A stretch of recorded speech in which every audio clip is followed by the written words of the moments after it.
What up, what up, what up, man? We're doing a little NFL recap. First time I'm going to be doing one Mondays and Thursdays after each game ends. So usually I try to marry it up right when the game ends. And each week, each day, I'm going to see if my main man, Jeff Nadeau, can join me every single Monday and Thursday. But if not, I'll have special guests on. We'll have Sean King. We'll have Eric Weddle.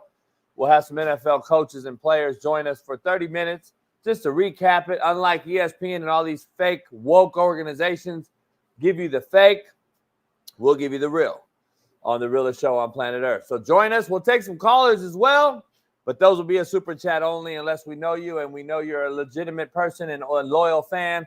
Other than that, drop a little bit of favor for myself, my guests, and coming on live each night, especially for my East Coast friends like Jeff Nadeau and others who will be joining me this late at night for free. All right. So pound that like, subscribe, become a member. Let's dive right into it, man. Let me get my main man in here. We already have one of your guys' favorites, one of mine as well, Jeff Nadeau joining us from Philadelphia, right in the backyard of what just happened. Jeff, holy shit. I thought the game was over. I just popped it. I was setting up. I got to see the end of this thing, and I've seen your viral tweet going right now. Go ahead, Jeff. Let them fucking know. Yell at their asses. What happened just now? Holy shit. Well, listen, I mean, this is the product of a bad coach. This is a guy who should have been fired last year. This is a guy who has made bad decision after bad decision. And what a surprise, JB. The 3 points you don't take in the first quarter come back to haunt you because you lose by 1 point. You also Bregman said that, didn't he? Yeah. I mean, this guy just does not take points. He won't take points. He has no interest in taking points. I don't know how on earth you throw. Now, look, Saquon Barkley's been terrific in 2 games. You got to catch that. That said, I don't know how you throw the ball. I just don't. You got to run the football there. They have no timeouts. At worst, you take 50 seconds off the clock. And then if you don't get it, go for it on 4th down. It is 4th and 1, 4th and 2. I don't get it. I don't understand it. And then the passive bullshit on what is that defense at the end there? I don't know. They got just a deep outcut. Let's break it down real quick. This was the play. We'll dive into it. Darius Slay, hang it up, bro. Hang it up.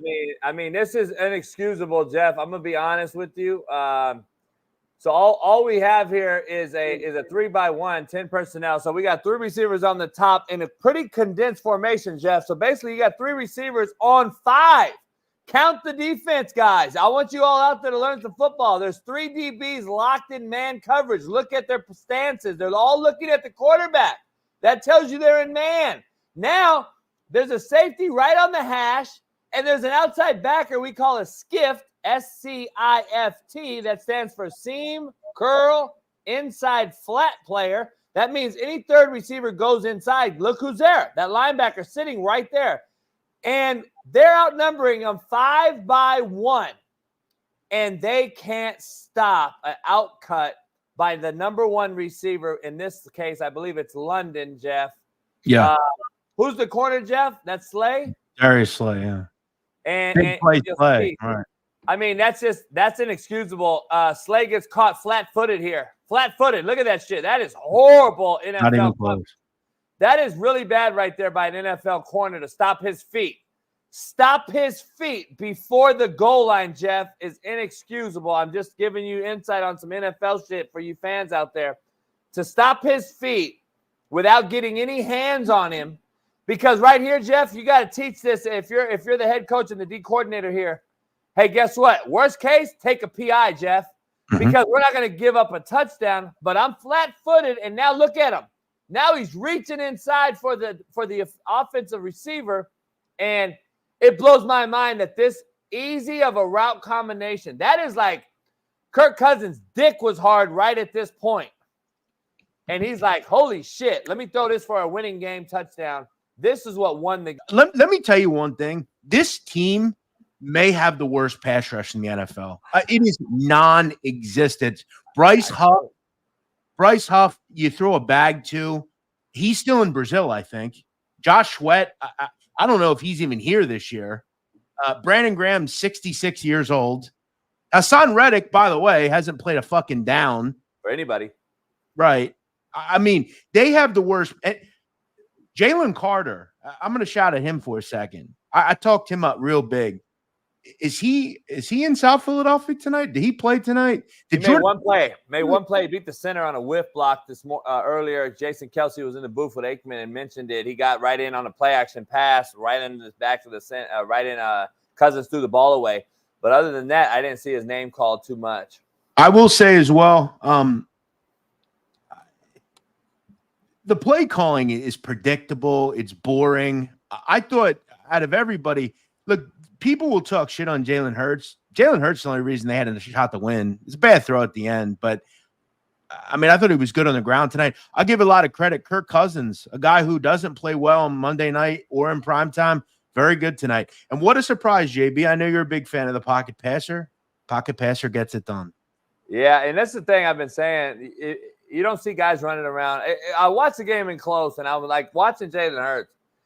And I'm just going to be honest. It's a guy that's digressing in front of our very eyes. And I'm just telling you, when you run the football from the quarterback position, as soon as you hit your fifth step of the drop, Jeff, and we're getting to the top of our drop every time, and the first thing he wants to do is sprint out of the pocket. That's yeah. And that's what he does. That's a problem. That's a problem. What he does. It's his first read's not there. He runs. And you look, I think I mentioned on your show today, John Dotson, they signed to be the third receiver, to be your second receiver tonight.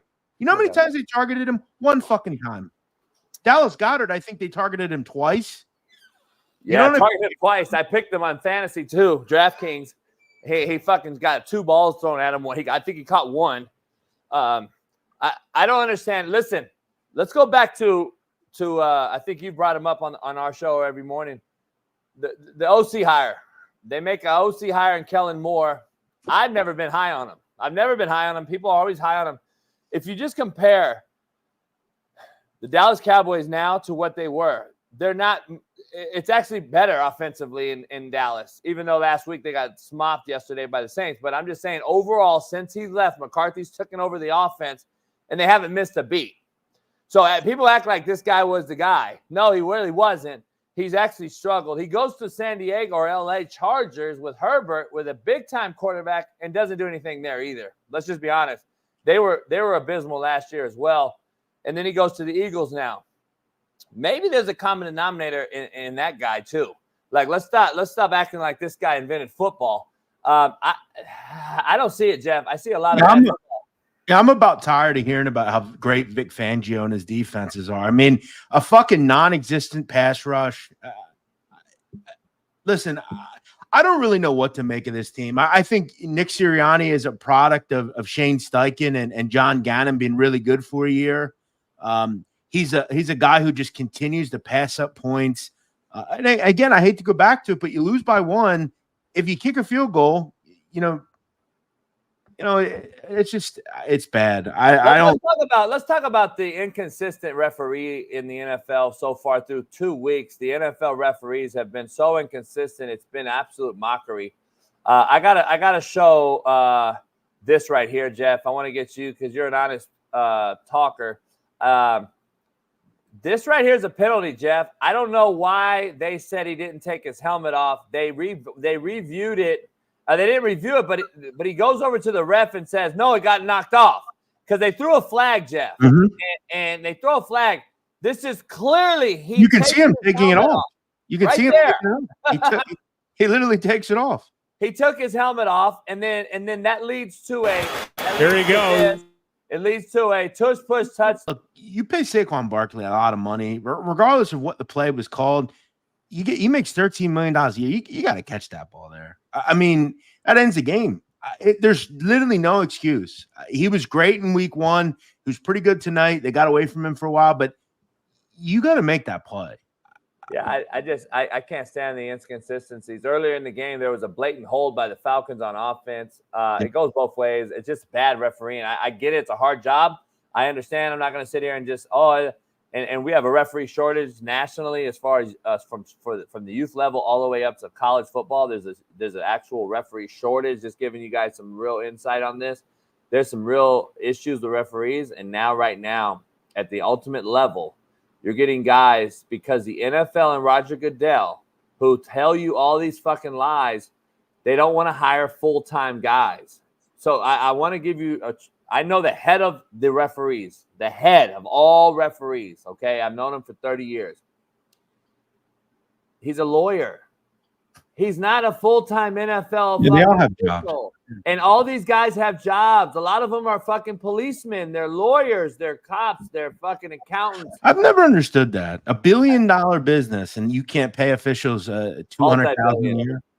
A multi-billion. I don't understand. You can't pay a couple $100,000 maybe. I would think a couple $100,000, right?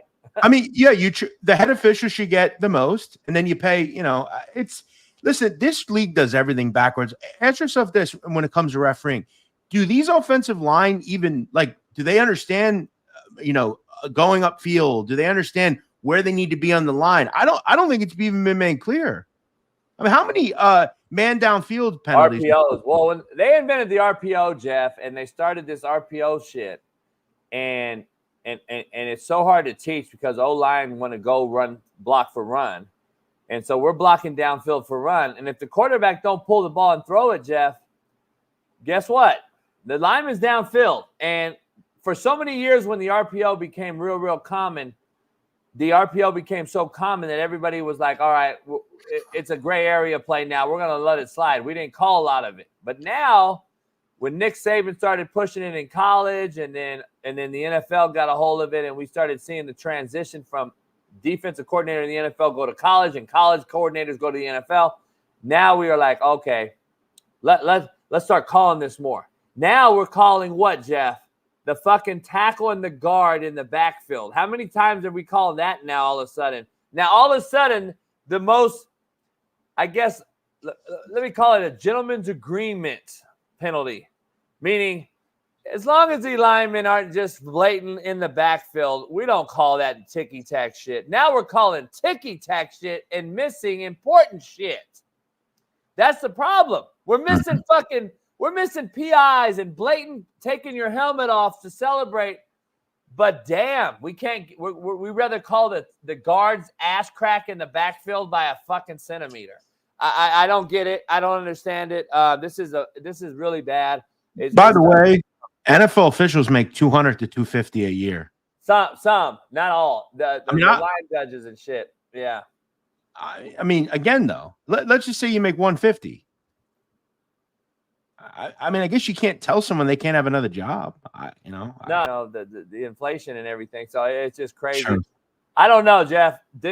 Football is tough to watch for me right now. This was not a good game.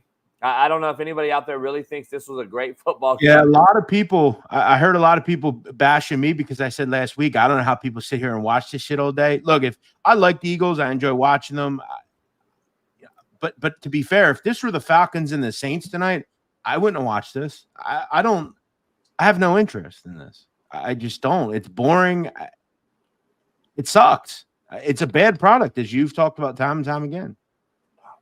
Yeah, I don't get it, man. This is a bad deal. I don't understand what we're watching every week. Quarterback play tonight. I know Kirk Cousins got the win on primetime. He's not really good, like you mentioned, but I mean, he wasn't great tonight. I mean, they're really not throwing the ball down the field. He threw a dirt ball early in the game. It was caught for a 19-yard gain. Could have been a fucking 50-yard gain. Just stick your foot in the ground, throw the ball.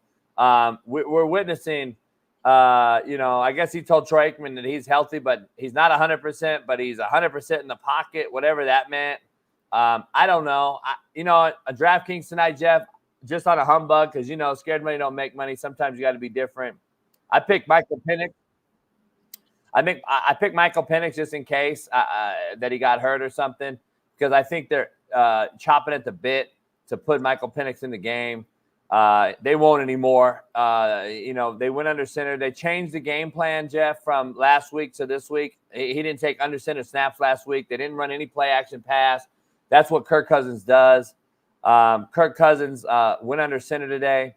But you got a tweet going viral right now, and let's break it down. I want to hear this dude talk. What was that about? I didn't catch it. What was that about? Well, it's the second game in a row that and this guy, Gardner Johnson, this is what he does. Talks, and he gets embarrassed yet again in the open field. Just completely embarrassed. He got embarrassed in Brazil. He gets embarrassed here by Darnell fucking Mooney. And then he makes a play a series or two later and acts like he's Ed Reed. You know, you got that goof Sirianni running down the sideline. It's a fucking mockery, this guy, Sirianni. He's the worst. And him, Gardner Johnson, he is the king of, I made one play and then I get fucked up on 3 other plays, and I don't want to talk about those. What?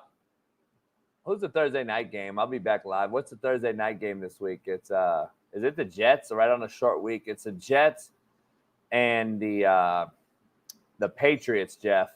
I'm gonna be back here Thursday night for that. But let me ask you something. I gotta be honest.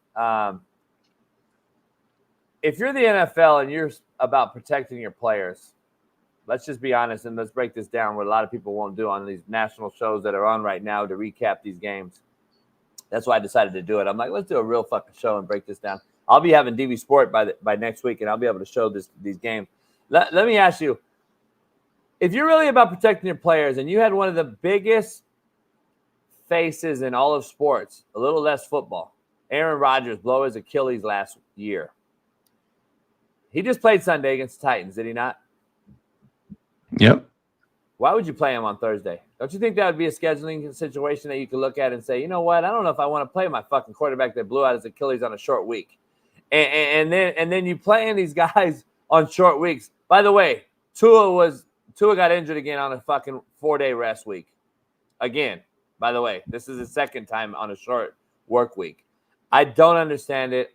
People out there need to stop believing Roger Goodell in the NFL is about protection of players. They're not. It is a mockery. The Jets should not be playing on a Thursday night unless they had a bye the week prior. Like, I'm just telling you, they're going to play them on Thursday and knock on fucking wood. But if something happens Thursday night, I'm going to be right here live after the game recapping, and I'm going to be losing my shit. And we're going to be if we see something crazy. I hope we're not. I'm not going to talk it into existence, Jeff, but goddamn. Well, you know better than me. They shouldn't be playing any teams on Thursday night. No, they shouldn't. They shouldn't. You know, it's a violent, very difficult league. It's impossible to get right several days after a game you just played 4 days before. It's crazy. And some teams, in fact, every one out of the 2 teams has to travel. So it's even a quicker turnaround. So I don't get it. I never have understood it. I wouldn't bet on it. I don't have any interest in it. Another rough game. First to 20 wins in that one. You picked them, though. You picked the Eagles to cover tonight, correct? Yeah, I thought they would cover, yeah. Yeah, I don't know, man. Should have covered. I'm just looking at this game. I just see the inconsistencies of both teams. I don't know. Bijan Robinson looked like fucking, Marshall Faulk out there early on. He was really shredding him. I was shocked to see them run the football the way they did in the first half. Outside zone, they outside zone the shit out of them to death. And the Eagles' defensive line, as you mentioned earlier, it started to show off in this recap show. You're not impressed, huh? But the thing is, they have not been good since that 70 sack year. They were bad last year. They then get rid of their best pass rusher in Hassan Reddick, bring in a guy in Bryce Huff, who again has been non-existent in several games. Josh Sweat, I mean, he was a great pass rusher 2 years ago. Now all of a sudden, nothing. They've got nothing on the defensive line, nothing, particularly at the end position. Yeah, it's bad. Jalen Carter, what's your take about with him so far? Let me ask you this, Jeff, before you answer that. How bad are they missing London or Fletcher Cox? Listen, I think they could use all the help they could get on the defensive line. It's bad when Milton Williams, Thomas Booker are making plays on the defensive line. I mean, it's not good enough. And it's not necessarily the interior defensive line. It's the pass rush. I mean, they're just not – there's nothing there. Nothing. Yeah, they didn't get I don't think they got a pressure on Cousins until they finally got a sack later in the third quarter. They didn't get a pressure in the first half, really. He was kind of unscathed in the pocket. That's Cousins' comfort zone in the pocket, clean pocket. I thought Arthur Smith did a good job keeping him clean early with the misdirection and the run game, and then they ran some boot naked, some waggle to get Kirk Cousins comfortable in the pocket. Other than that, I wasn't impressed with the offense on either side. The Falcons are really, really – the one thing I'll say, though, Arthur Smith stuck to his guns. They ran the football. And it kept the Eagles from rushing the passer. And I'm just giving you that from a football perspective out there. That let me ask you something. You know what the situation is. There's, a minute and a half left. You got the ball inside the 20-yard line. You're in the red zone. It's 3rd and 3. They have no timeouts. What play are you calling there? You're running the ball, right? 3rd and 3 with no timeouts? The other team has no timeouts. Yeah, I'm going to run the football. And you're up, 5? Or whatever they were up? The Eagles? Yeah. You're running the ball there. And if you don't get it, let's say you get stuffed, you gain a yard or two. You took 40 or 50 seconds off the clock. You then run it, and if you don't get it, then they got the ball at the, but look, you have 70, 80 seconds have come off the clock, and they have 20, 30 seconds instead of a minute 20. Yeah, my bad, guys. Good job, good catch. I meant Zach. Arthur, I know, is gone. Arthur did the same thing in Pittsburgh yesterday. They ran outside zone to death. Arthur Smith runs more outside zone than any other team. Zach is a protege and also is an outside zone guy. So he kept to his guns. They ran the football tonight. And I thought he did a good job sticking to his guns in Atlanta with Kirk Cousins. I'm trying to figure out if the Eagles were up 21-15, dude. What is this fucking guy talking about? When is they were never up 5. Yes, they were up 5, dude. What are you talking about? Yeah, they were up 6. I got to ask you, when is Atlanta on the Atlanta side not making the plays to where they're screaming down Atlanta's fucking downtown to bring Michael Penix Jr. in? Because that's just, they're waiting for it. They're waiting for Michael Penix to come in and be that splash guy. And I thought if they would have lost tonight and go 0-2, that they would have been screaming all over the place. I think this saved Kirk Cousins another week. And I don't know. Do you think that's really a thing? No, I don't think he was overly great, but he was better than he was week 1. They were better than in week 1. They ran the ball effectively. He made the throws that he needed to make. I thought he was very good on the final drive. He made, obviously, that read to Drake London. That was more of, again, a defensive issue that the Eagles just didn't do anything there. Yeah, I think it's gonna be interesting. You're not gonna you're not gonna take him out again unless he was really bad. Who the Eagles got next? New Orleans. Ooh, New Orleans is hot. We'll recap the league real quick before we get out of here. We'll take a few calls. Just mention one other thing. The Eagles' offense looks completely different without A.J. Brown. Completely different. No doubt. And that's the other reason why now we're depending on Saquon Barkley to make that catch right there that you mentioned. Right. But in essence, is he really going to be in that situation if A.J. Brown is there? And also, you can bracket Devontae Smith, and you've got to insert people like Britton Covey and Jahan Dotson and Grant Calcaterra, and you have to put the onus more on Saquon Barkley to do things. Again, though, and I mean this, JB, I am not an athlete, as many know. I could have made that catch that he needed to catch there. I would have made it. I promise I would have made it. You got to make that catch. Yeah, you do. Yeah, it's interesting. Wido, you're an OG. You can call in. We'll take some callers. You guys that aren't members, you got to drop a super chat to call in tonight. We're not taking no slap dicks. We'll take members only and some super chatters. Don't ask no dumbass questions and be stupid this late at night. We're taking our time out of our night. We'll take some real questions if you want to talk some ball, or you got a betting question for Jeff, or you want to talk about the league. Jeff, real quick, skating through the league, the Saints, impressive? Very, very. I thought that there have been really probably the talk of the league. I mean, what they did yesterday in Dallas was impressive. I didn't think Dale Carr had it in him. I mean, this is two really, really good performances. We didn't really know what we had with them after beating Carolina, but you go in and drop, New OC. yeah, you go in and drop your nuts on Dallas, put up 432. Carr was terrific. I don't know what else to say. They and that league is that division's better than we thought, isn't it? I mean, Falcons, Falcon Saints. Yeah, those two guys, and then you got the Bucks 2-0. Baker balling, going through that division. We'll go through each division real quick. That division in particular, the Bucks, the Saints, they're going to lead the division. You got the Falcons at 1-1 now. When you got Kirk Cousins and Bijan Robinson, I think the Falcons have a top 3 offensive line in football. So I want to get. Do you think that is an outlier tonight, seeing them kind of manhandle the Eagles front? Do you think that's going to be a normal thing for your Eagles on defense, or is the Falcons offensive line really good? Because they are pretty damn good. Well, they are good, but it also just throws into the fact that the Eagles have no pass rush. I don't think it will matter. They can go up against the Giants' offensive line or defensive line, and they'd struggle. Yeah. Take some calls real quick. Wido's in the house. Wido, what's up, Wido? Oh, he just removed himself. You have to call back.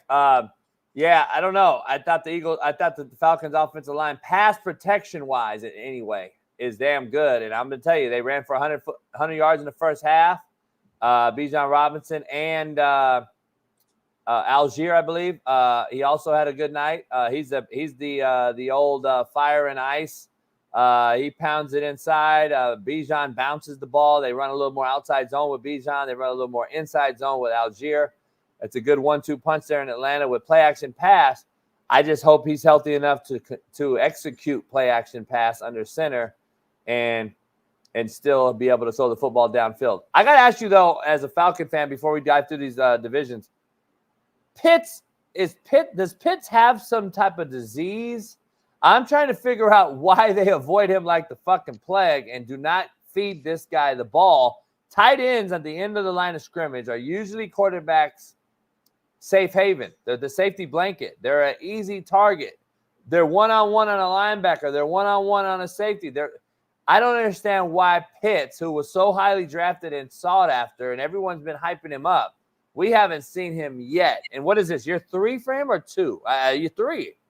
It seems like that's a real questionable position anymore in the NFL. There's some really good tight ends. There's not a lot of great tight ends anymore. I mean, there's about 5 or 6 real good tight ends, right? And very few others get targeted very much. I mean, I'll talk about Goddard. I mean, he has disappeared from this group. I don't know where he's gone. You're right with Pitts. Pitts had 3 catches tonight. I can't say I remember them, to be honest, but yeah, I don't know where he's been.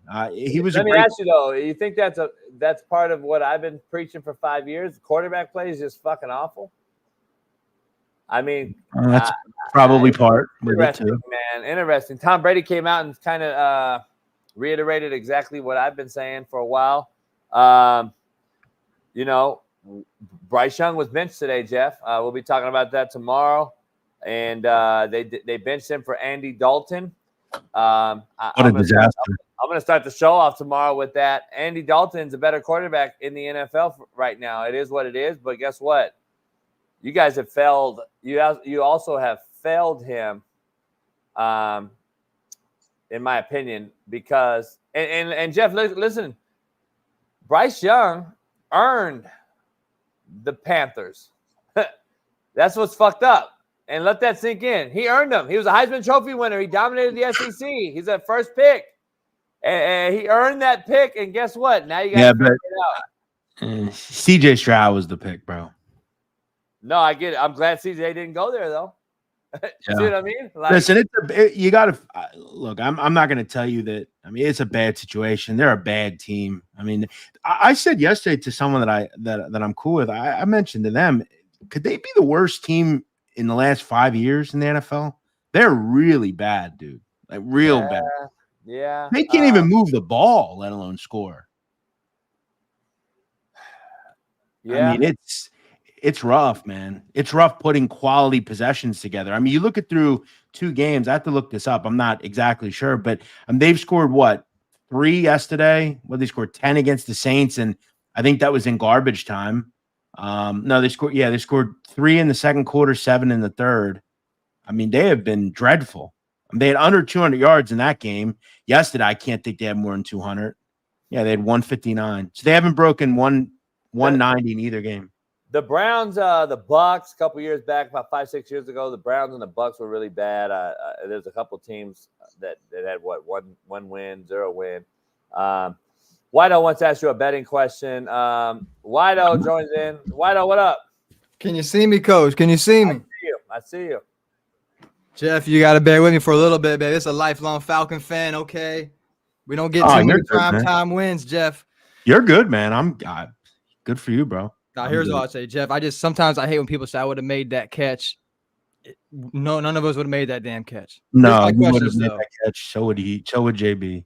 You got to make that catch. Only thing I'll say is because you're already thinking about the next move, and anybody that's really going out in there and played, you'll make those drops all the time. When you're thinking about the next move, I get it. Here's my questions, though. JB, Jeff, as a Falcon fan, I'm a little bit scared in the fourth quarter that they have 10 minutes more time of possession. Coach JB, as a coach, what can you do to slow down the slow offense of the Eagles? Do you use timeouts? Do you go for something on defense? Or what do you do to slow that down? It's how you are on offense. Okay. So you got to have a 4-minute offensive plan. The 4-minute offense changes the things you do on defense. So if you got a 4-minute offense, guess what it does? You just mentioned 10 minutes or so. That's if you have a 4-minute plan on offense, you're going to change up the scenario on the other side of the ball for them. So your defense won't be put in those bad predicaments. So you don't have to burn timeouts and use timeouts and stuff like that. I don't know what you guys saw or if you noticed, but I said this 2 years ago when the tush push started to become a big thing. Start shoving the center prior to the snap and just give them the first down. Stop. It'll save you time. It'll save you a down. I don't know if you noticed, the Falcons figured it out. They tried it tonight, and Sirianni declined the penalty. What if they would have tried it again? They couldn't do it again intentionally? Yeah, he'll decline it every time. It'll be now that they can't do it, eventually they can't. The referees won't allow them to go offside. So I will say one thing. I've loved the Eagles since I was a child. You know, I will say Nick Sirianni is probably the most hated individual to ever be associated with this team, in my opinion. Just so cringy. He is a disaster. Jeff, you're young. You're young, Jeff. Do you remember? I don't know if you remember that. I don't even know. But the Rich Kotite days, they were bad. Yeah, it was a little before my time, but I've heard of him. I've heard of those years. Yeah, and I was here. Chip Kelly, he got us to a Super Bowl. But Chip Kelly wasn't cringy like he is. Sirianni is just brutal. I mean, just stupid mannerisms. And he's the quintessential guy when things are going well. He's all about talking about it. You know, he's someone in the chat said he's kind of like Deion Sanders a little bit. I don't know about that, but I mean, he's super cringy, man. Super cringy. Well, he is. I saw his first presser 3-4 years ago, whatever, when he got the job. I was like, holy fuck, who is this guy? This is again. The coaches we're hiring, the Mike McDaniels, just these weirdo guys, man, these analytical guys. They're hiring these guys that really had no head coaching experience. And you're seeing it in college. Look at Marcus Freeman, never been a head coach. We're hiring these guys that just are showing up and showing who they are. So, but when CJ Gardner-Johnson made that play on the 4th down, he sprinted down the sideline, Sirianni, like he was a little child. I mean, it's just super lame. Yeah, he's always been that kind of guy. But I will say this, Coach, as a Falcon fan, I heard you mention the Penix, who we put in Penix.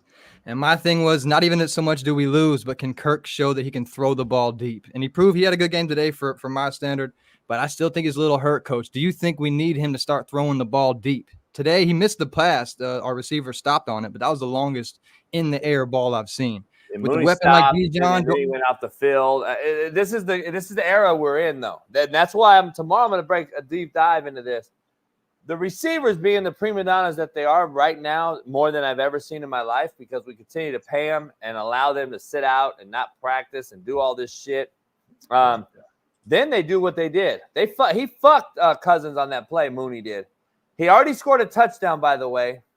And then he comes in that play, stops on a corner route. If he would have ran, he would have caught the ball because the ball was actually perfectly placed. Yeah. And then he bullshits on his way back, and then they have to pull him off the field because they want to run a play.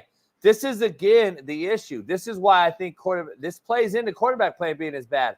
They have no say. They can't fucking motherfuck nobody. They can't tell the wideout to shut the fuck up. This isn't Tom Brady no more controlling the helm there. These are quarterbacks now that these receivers don't respect. I don't know if you saw a couple receivers. There's a couple videos that are going viral right now. Yesterday in Chicago, you got a couple receivers bad-mouthing Caleb Williams already caught on camera, and they're asking for, like, the backup already.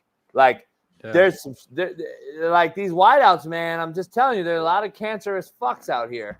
And I'm not a Caleb Williams guy, and I'm not these young quarterbacks guy, but it also has it's playing a role. It's playing a role. These receivers are so fucking bitch made that it's causing a lot of issues with the quarterback, in my opinion. But I don't know. What's your take on Pitts? Why is he not getting the ball 3 years now? Pitts, I like the Gators like any Florida college team. I'm a huge Falcon fan. I'm a Florida boy. Everyone knows why I don't on the show. But Pitts, coach, I think he's always been an undersized NFL tight end. He's gained weight, though. He's thicker now. He's a little bit thicker, but he's still small for a big tight end. You think Gronk, you think these big guys for doing his role. He's doing a lot of blocking, which he's doing a lot well. But I think, coach, we got to throw the ball deep to London, to guys downfield. That way Pitts is more open in the middle. Everything is a short route. But last year, no excuses. Every fantasy owner hated him. I'll take him on a win tonight. He had one good big catch early on that last drive for you to first down. But last question, coach. On the last drive or any drive in general, as a coach, as a QB, do you have 3 plays, 4 plays already ready to go, or is it one by one? No, it's ready. You're actually running 2 plays. So you call 2 in the huddle. So you call, let's go, 2 wide over banana, orange, F flat, and then you call, 3X dig, Y shallow, F wheel, and you have those 2 plays. If the one's caught, the next play is up and running, and we have no time to huddle or any of that. So 2 plays are ran at a time, and then the third play would be signaled in or on a wristband. So there's always a contingency for that. Jeff, are the Falcons good enough to throw the ball deep? Do they have a wideout? I don't see it. Drake London's great. I like Drake. You double him, like you said. You double him like Devontae Smith tonight. Yeah. Well, you bracket him. Who do they have on the other end? Who? Mooney? Mooney was good tonight. They threw the ball down the field to him. He made a big play against that clown Gardner Johnson. I will say, I feel really horrific and bad for those fans I've been to that stadium many times. There are very few places worse than getting out of there than that place. And that I'd love to be down there right now with a microphone, speaking to some of them people as they leave. Oh my God. And the deep ball, coach star Jeff, the deep ball, not even so much because we definitely don't have a great one receiver, but even just throwing it to thread it. Now, would that back the defense up a little bit rather than all 10-yard throws? That's my question. Yeah, but again, then you might as well run the football. I just don't know. What's the Ray McLeod kid like, Jeff? Have you followed him? I picked him tonight because he's the only other fucking option right now over there. He had I think 4 or 5 catches, but Ray, yeah, he's a return guy, isn't he? He seems like it. Yeah, number 84. He seems like it. But he's all right. He's number 3 receiver. 34, 30. I thought he was a running back. He went to Clemson.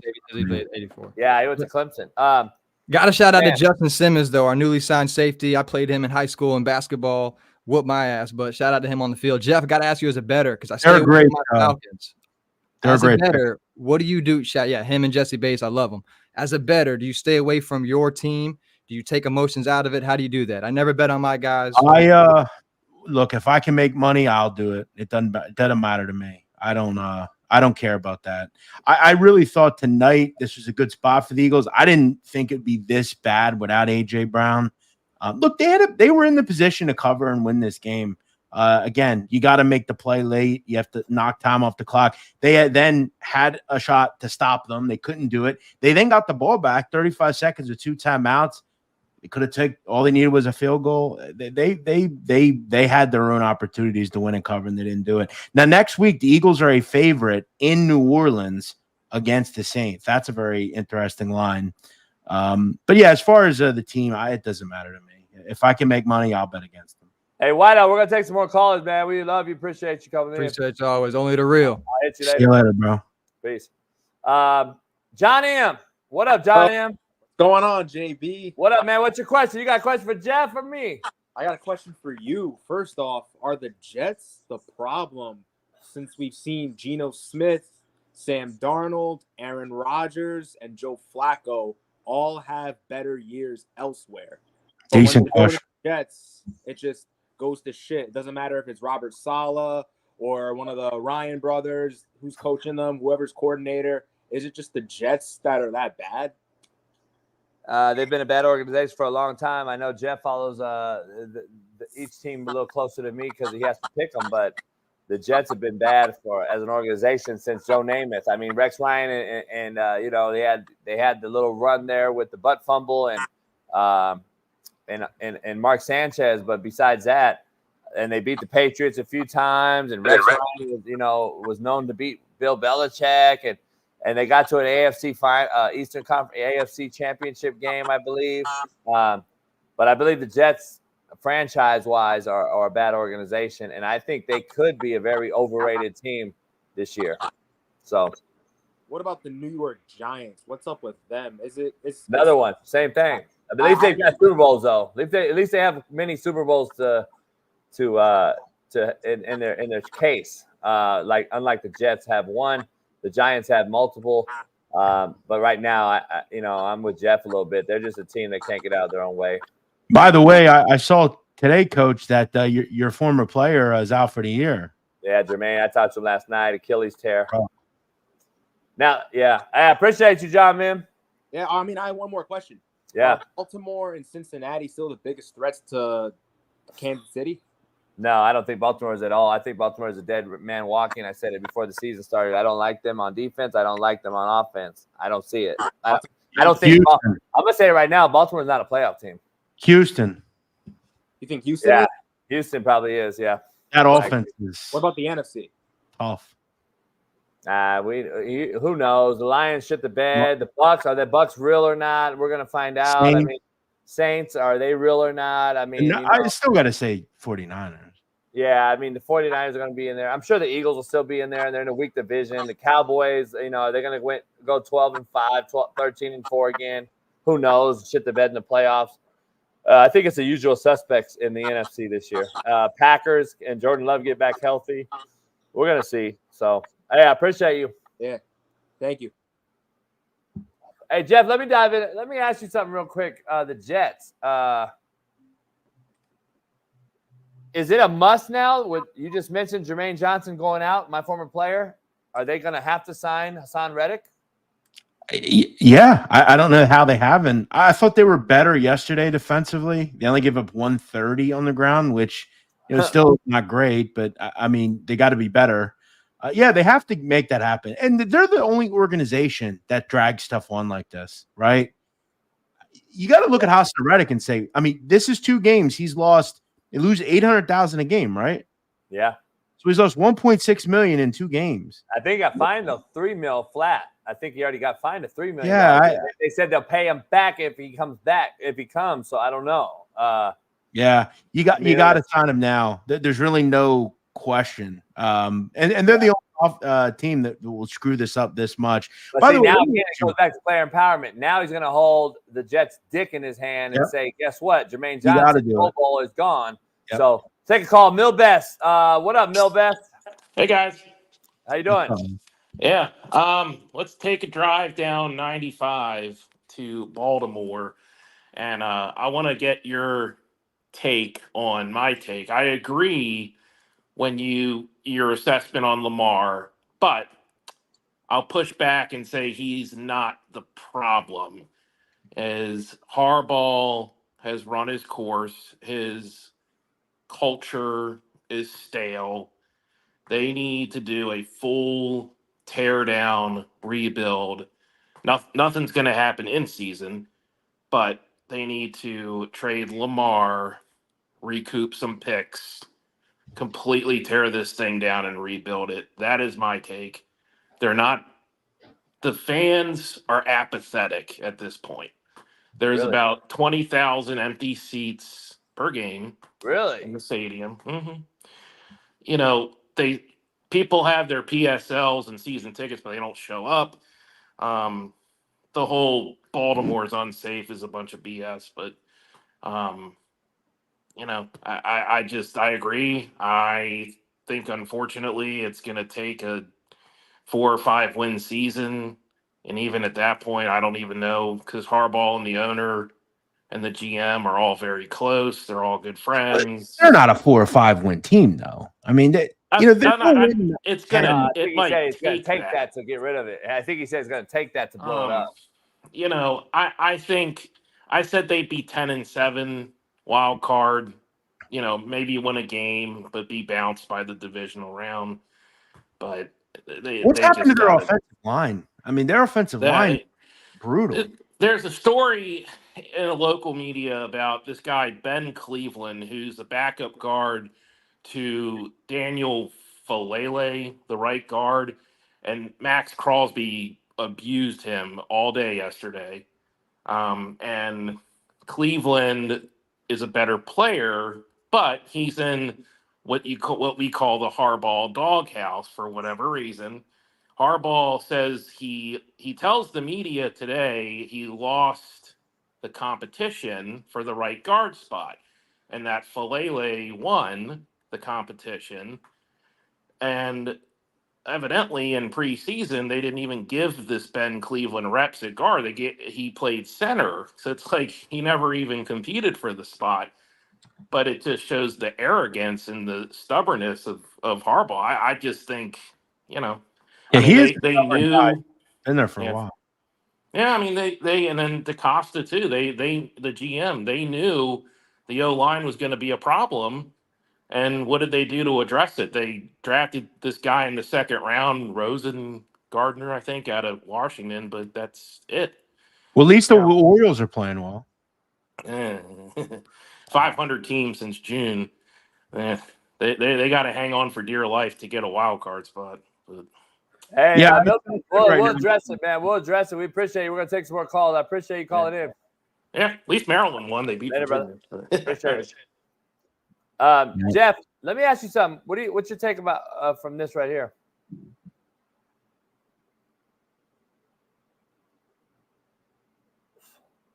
Let me give you a little context. That's immediately after the game. I've never seen an era where we're so smiley and happy and lovey and guppy and fucking. We got our money. This guy's a shitbird and still has the luxury of playing in the NFL. I've never seen happier guys. Caleb Williams came off the field twice, 2 picks yesterday, smiling. We saw in college football, we're seeing it at an all-time high. But again, I think you made a good point there. They already got paid. They don't. That's care. what I mean. Yeah, I mean, at the end of the day, and that's why, like, I never understand like these people that are diehard fans of teams, where like they'll live and die with a team, and it's like the players don't even do that. Like they don't care. Like I don't get the fanboys, the Chiefs Queendoms and the Buffalo Mafia and the Bills Mafia and the Dog Pound. They don't care about you people. I'm just telling you, they don't give a fuck about you guys. I'm sorry to break that news to you guys. Well, you remember in A Bronx Tale when Sonny says to the kid, he goes, Mickey Mantle don't give a shit about you, so why do you care about him? You know, he's not true. He By said, the way, shout out to Tulsa King 2. The first episode dropped last night. I watched it today. I gotta watch it. I'll watch it tonight. Watch the first season, and then the second season. No, I've watched the first season, but even like I gotta watch the new season. But even in the film, he says, you know, your father can't pay the rent. Go ask Mickey Mantle, see what he tells you. You know, like, and that's so true. Like, look at those two. They don't give a fuck. They're gonna go home to their nice penthouse in Center City or wherever it is, Jersey. You know, eat a good meal, fuck a bitch, and go to sleep. They don't care. They have off tomorrow. They don't care. They don't care, man. This league is that's what it is. That's what this league is now. Real quick, I want to go through this division real quick. And we're talking about tonight, the South. The Falcons and they're 1-1. They're rounding it up. But you got the Saints unpredictably 2-0, along with the Bucks at 2-0, who beat the Lions, who a lot of people have picked to represent the NFC in the Super Bowl. Where you at in that division? It's going to be Saints Bucks all year, or can the Falcons sneak in there?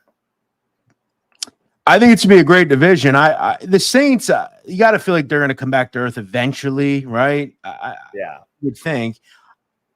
And it's really going to be whether I trust Baker Mayfield or Kirk Cousins. I've always liked Cousins. I think he's a solid quarterback. It'll be a knockdown drag out group. I would still lean probably Bucks just because Baker seems like he still has it there, and they have Mike Evans and Godwin and an all right defense. That was an impressive win for them yesterday. Let me ask you, was Jason Kelce at the game tonight? Yeah, it was a fucking halftime in the booth. Yeah, I didn't see him. What was he in every fucking shot at the fucking game? I mean, it's unbelievable. Is there a conspiracy, to be honest? Is there something going on with the Kelce? Is there something about the Kelce brothers? But how does he get to literally so he's in the parking lot, then he's on the stage jumping around, then he's drinking in the parking lot, then he's on the sidelines in a suit, then he's sitting on the fucking game, then he's interviewing Jalen Hurts during the fucking pregame, then during the game he's on, then on halftime they bring him back on, then he's probably on the postgame. Enough, dude. Jesus Christ. Didn't they sign a $100 million deal with Amazon?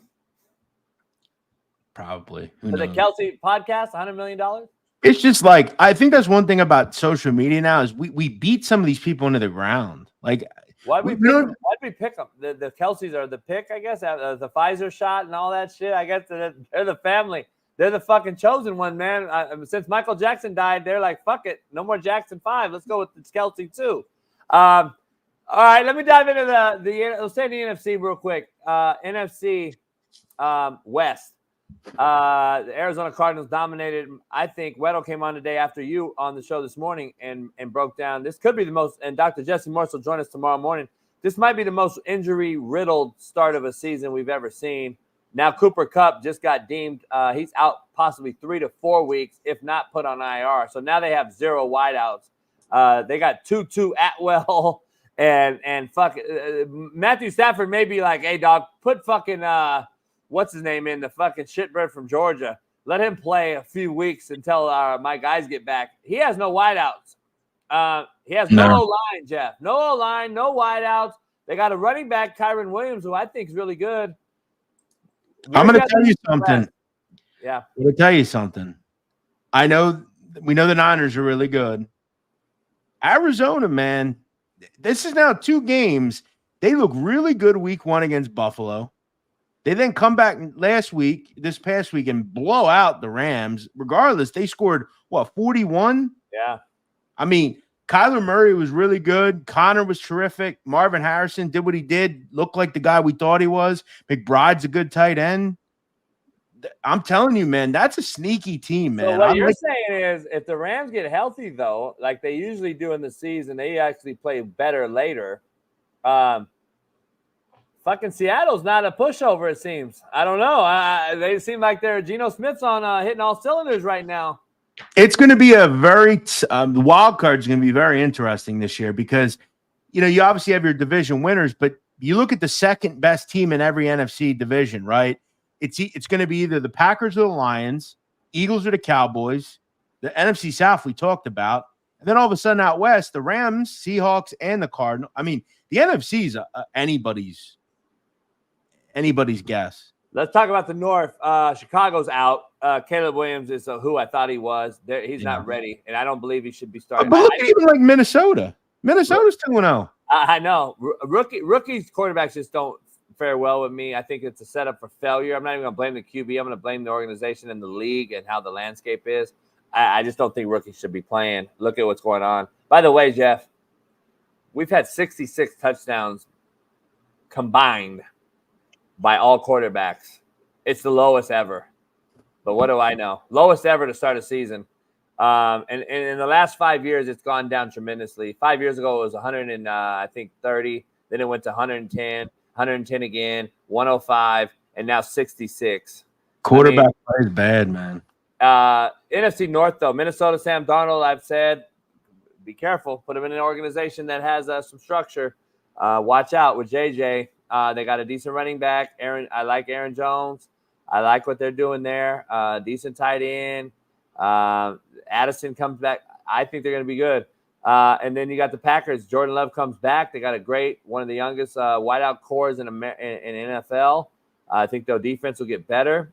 That was a great win, I thought, against the Colts with a backup Malik Willis. He went 12 for 14. That tells you that was a plan. There was a plan in place by the head coach to do and execute something with a quarterback that he probably knew couldn't do too much. And then the Bears are shitty, and they got that win against the Tennessee Titans. But other than that, where are you at with the North? I mean, outside Lions lose. Right. Well, the Lions will be fine. I mean, you're not going to win every game. You're going to lose 2, 3, 4 games. Listen, outside of the Giants, the Panthers, and probably Washington, maybe Chicago, every other team's in play. They're not. Yeah, Yeah. And then the NFC East, Jeff. Your Eagles, Washington Commanders, we know, who beat the fucking Giants. We'll get to them. And then the Cowboys. Cowboys are who we are. It's week 2. They already got dominated after a week 1 performance against a good Cleveland team. Here's the issue that the Eagles have, okay? And I'm going to keep saying this. The Cowboys are better than the Eagles. I'm telling you. I think offensively, they're about even. I mean, Eagles probably slightly better, but I don't know about right now. Who knows when A.J. Brown will be back? And I'm not going to go out the Cowboys are a better defensive team. I know they didn't play well yesterday, but long term, I'd much rather have their defense than the Eagles' defense. The Eagles' defense has, again, no fucking pass rush. Yeah, it's going to cost them. It's going to cost them. We thought Washington would be, I don't know. I don't know, 1-1. But they'll be an 8-win team. They'll give you a scare. But they're not going to win this division. Yeah.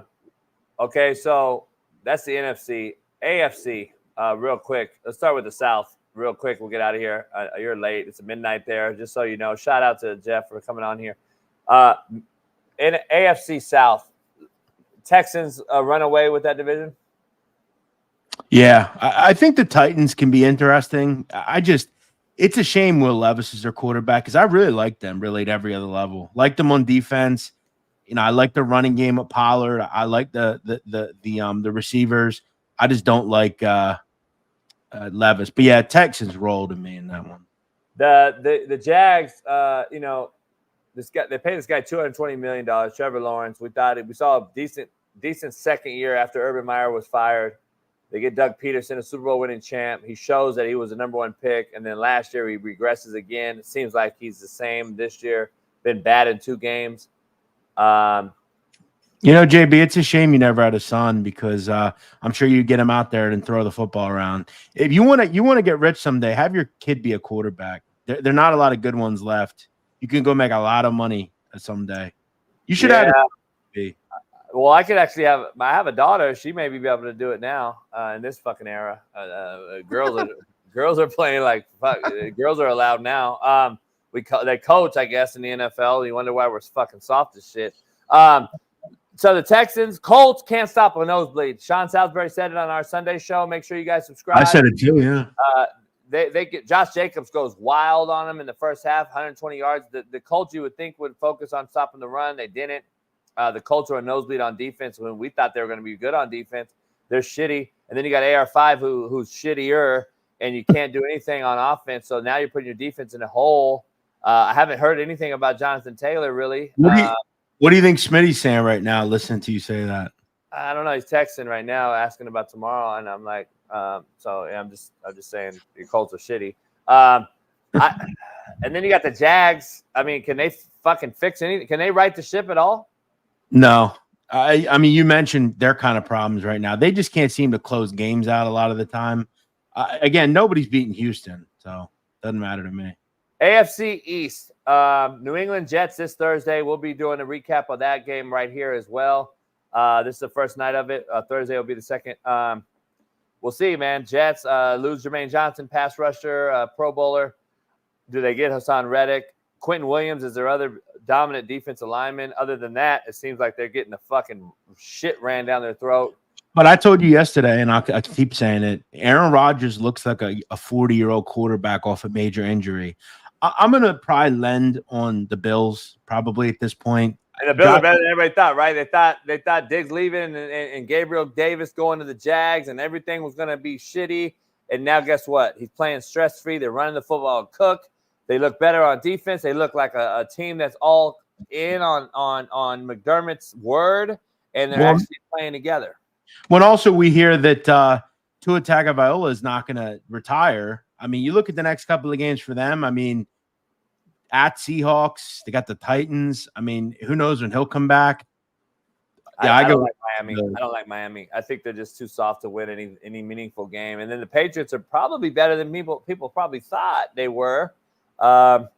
I like, Mayo's taking a page right out of Bill Belichick's book. He's asshole. He's getting after his players. They're playing good defense. They beat the Bengals week 1. It's going to be interesting. AFC North, Black and Blue Conference. You got a guy with 20 charges pending, allegations. You got a team in Lamar Jackson, Derrick Henry, who I've been saying cannot figure out and blend that offense. It's oil and water, Jeff. It doesn't work. I'm going to stand on that hill. And you got the Steelers, who I believe is the top 3 defense with the Patrick Queen addition and the Mike Tomlin being a defensive guy. You're rolling with Justin Fields right now. If he goes 3-0, I don't think you can go back to Russell Wilson. And they're a team that's at the top here. 2 teams that we thought would be at the bottom are at the top, and then the 2 top teams are at the bottom in the Black and Blue Conference. Maybe to start the season, we thought this AFC wild card would be harder to pick than it is. Maybe you're only going to get 1 or 2 teams out of the AFC North now, because I don't believe the Ravens are a playoff team. Where are you at in the AFC North? Well, the Bengals and Ravens are both 0-2. I saw today they're finally talking about the Bengals in the first 2 weeks of the season with Joe Burrow and how bad he is.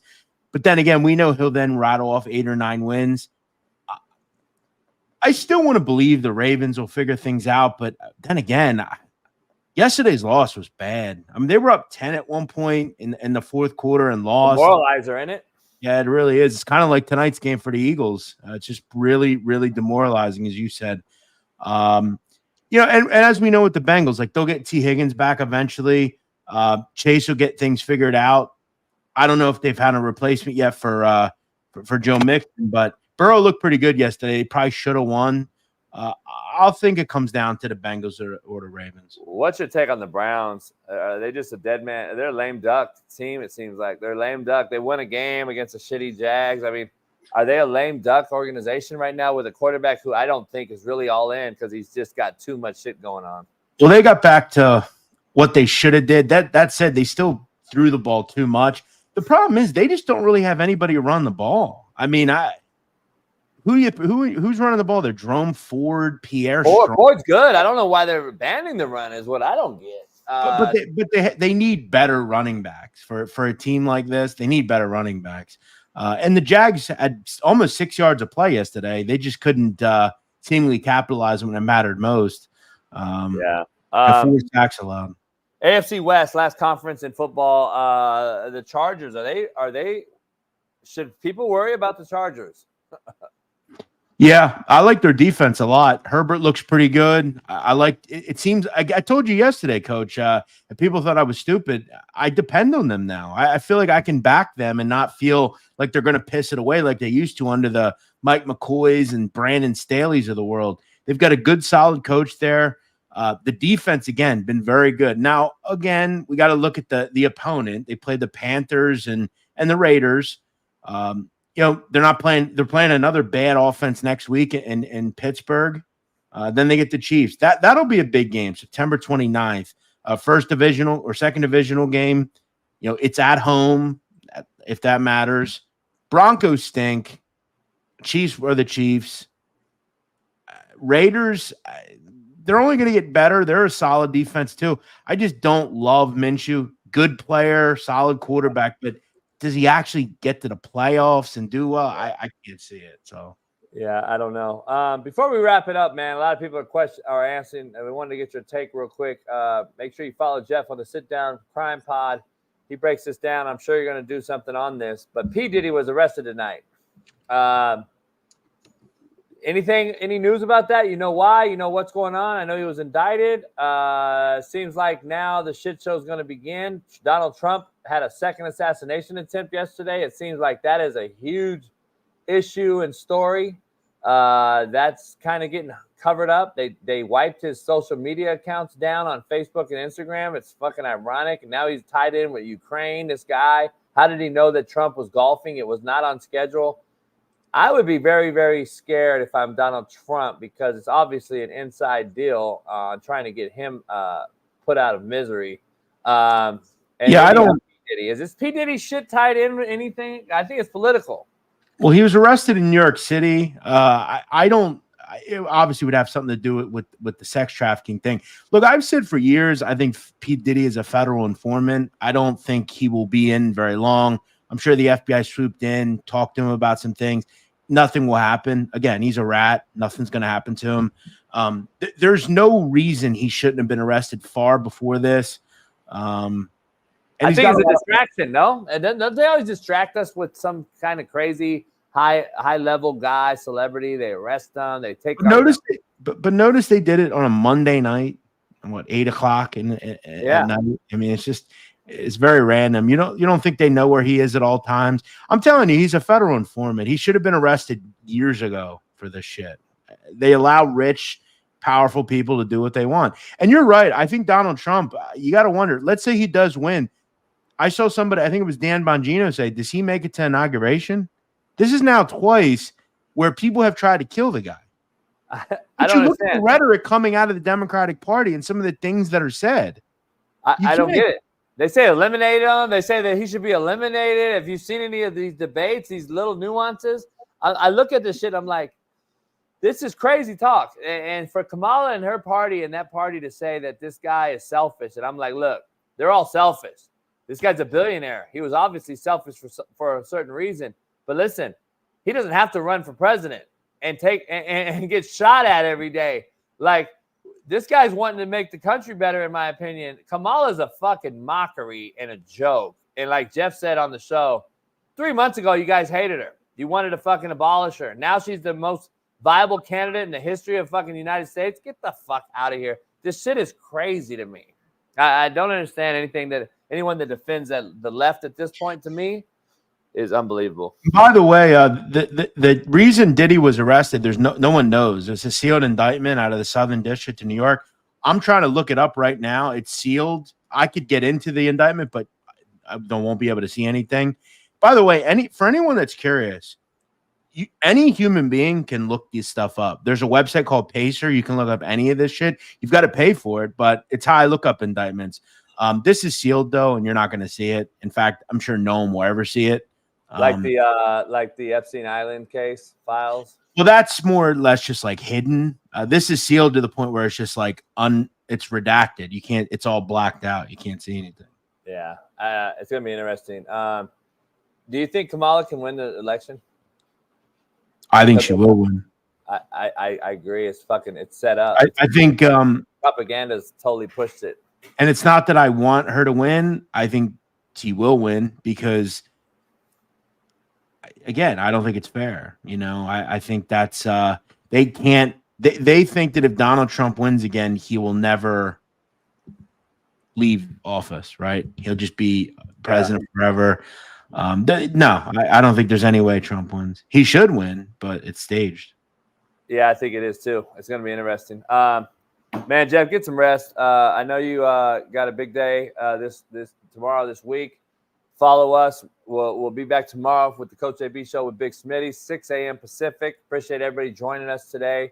You can get these JB Trump shirts on the Coach AB website, CoachJBStore.com. You can get our merch. Jeff, you got merch still? No, I'm back to the drawing board with it. I never really have had it, so I gotta add that to my arsenal. Your merch could probably do good if you did some merch. I'd put your face on it. Shit, it might be fire. Lucy, what up? Lucy, Wido, everybody in the chat. Appreciate you guys. We'll be back tomorrow. Jeff will be back Friday with us on the show. We'll be talking about Saturday's college games. UCLA, LSU. UCLA is a bad football team. I'm just telling you right now. They picked the wrong year to go to the Big 12, Big 10, or whatever the fuck they're in. It's a shit show. Gonna be interesting, Jeff. Thursday night's game before everyone, since you won't be on until Friday. Jets Patriots. Who you got? Under. Low What is it? scoring. Got to be low, isn't it? I think it's 38. 38. I gotta look. I haven't really looked at the game. I mean, it's tough on both ends. I mean, I like the Patriots, but do I think they continue to play this well? You have to expect Rodgers to start getting going at some point. Yeah, I got to go with the Jets, and now I want to see if they get Hassan Reddick signed. It's gonna be interesting this week. It's a good, interesting week for sure. It's gotta be priority, right? Mm-hmm. Appreciate you joining us, Jeff, on Monday Night Recap. We'll do it again Thursday after Thursday night's Jets-Pats game. Join us again right here. And other than that, join Jeff, the Sit Down Crime Pod, and then the Coach JB Show with Big Smitty tomorrow morning. We're back live. We got Dr. Jesse Morris, T-Rich Tuesday, Trent Richardson, Alabama legend, and Steve Kim joins us. We'll be breaking down our top 5 and bottom 5, top of the world, bottom of the barrel, NFL teams and players. So join that tomorrow. All right, Jeff, I appreciate you. We'll see you next week or later this week. Shout out to everybody in the chat. We're out of here. Peace out.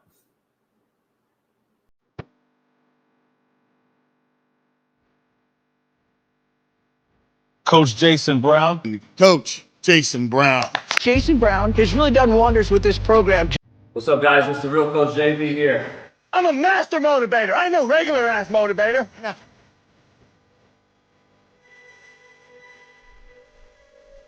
Our book is dropped officially. Hate Me Now, Love Me Later, hardback and paperback. A kid has never left my program and got kicked out of the 4 year or is thrown in jail.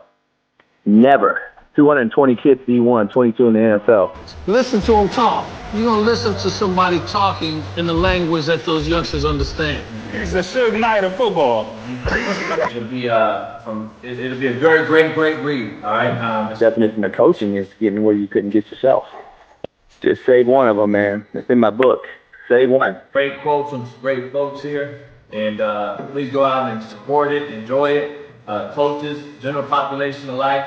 We'll get something out of it, I promise. Part of my book, Hate Me Now, Love Me Later. I think I appreciate all the fans getting it. His style is a lot more bombastic than what Kansans are used to. Hate Me Now, Love Me Later. It's on Amazon. Everybody should check that out.